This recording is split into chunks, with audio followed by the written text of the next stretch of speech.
My name is Doug Marcaida. I am a Filipino martial arts practitioner, and I have deep roots in Pequiti Tercia, Cali de Leon, and Barako Batangueño Barisong. What we're going to be doing today is presenting the art of the Karambit.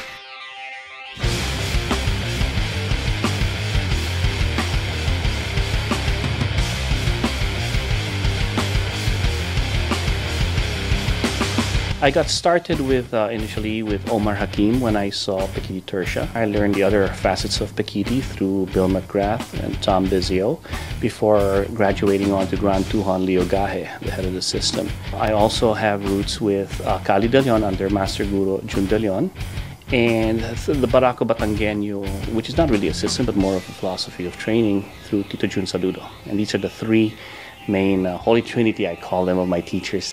My first exposure to the Karambit was through Omar Hakim. He showed me the Karambit as one of the feral untamed blades of his relationship with Silat. I also learned the Karambit from Marpati Puti instructors when I was in the Air Force, and we had an exchange program with some of the Indonesian Air Force instructors.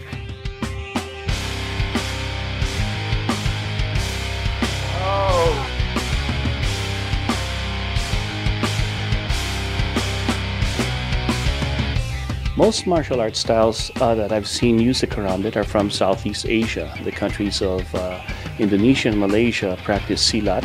In the Philippines, the Karambit is called as sanggot, or used as a farming tool rather than a particular weapon.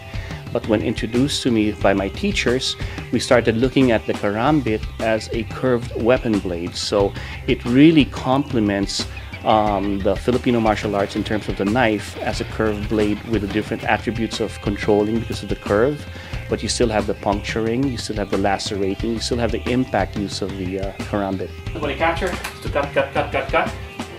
See? Cut. That's the sharpness of that, right? The design of the Karambit is once again made to mimic the claws or the tooth of some animals. It has the ability to control and hook into its prey.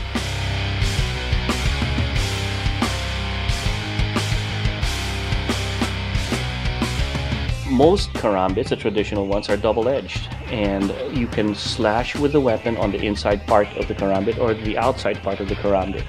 It has the ability to puncture because of the point. Some Karambits like this has also another point on the edge, so on the drawback can also puncture. Other Karambits have the ability on this side to act as impact when they're hitting with it, but in other versions of it also put another point so they can thrust with it on the top side of the knuckle. So the Karambits are very versatile in its use, and in modern day use you will find that the Karambit has been transferred from a fixed blade into what they have now as a folder version of the Karambit, where the Karambit can be kept legal in use by the ability to have it folded, ease of carry. It stays legal because it is not double-edged. In this particular model here that we're using here, that we're presenting. So this is the modern use of the Karambit as you can find nowadays as a folder. One of the features of the Karambit is that it does have its finger ring in here. And a lot of people believe that in times of stress, the hands may open up and drop the blade. So in straight blades, the ability of that is missing. Whereas in the Karambit, you have that. Break that pinky. Aye.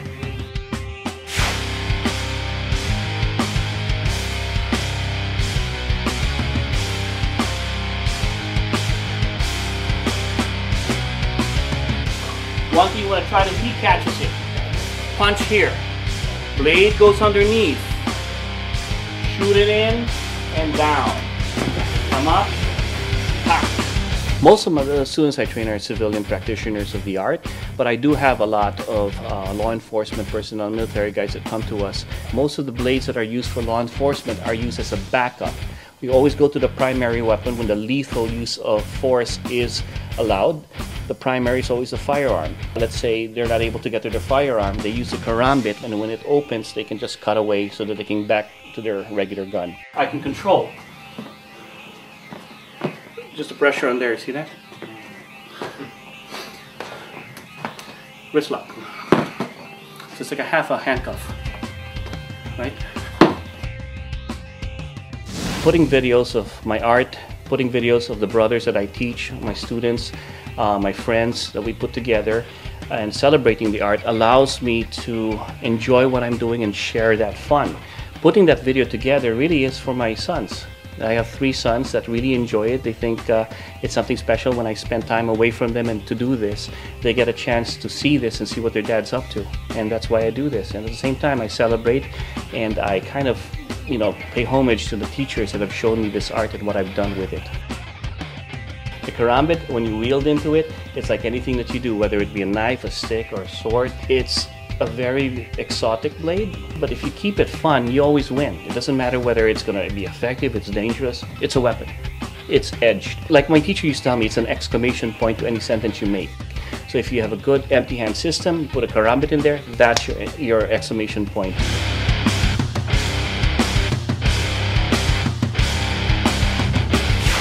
You're watching Inside Martial Arts.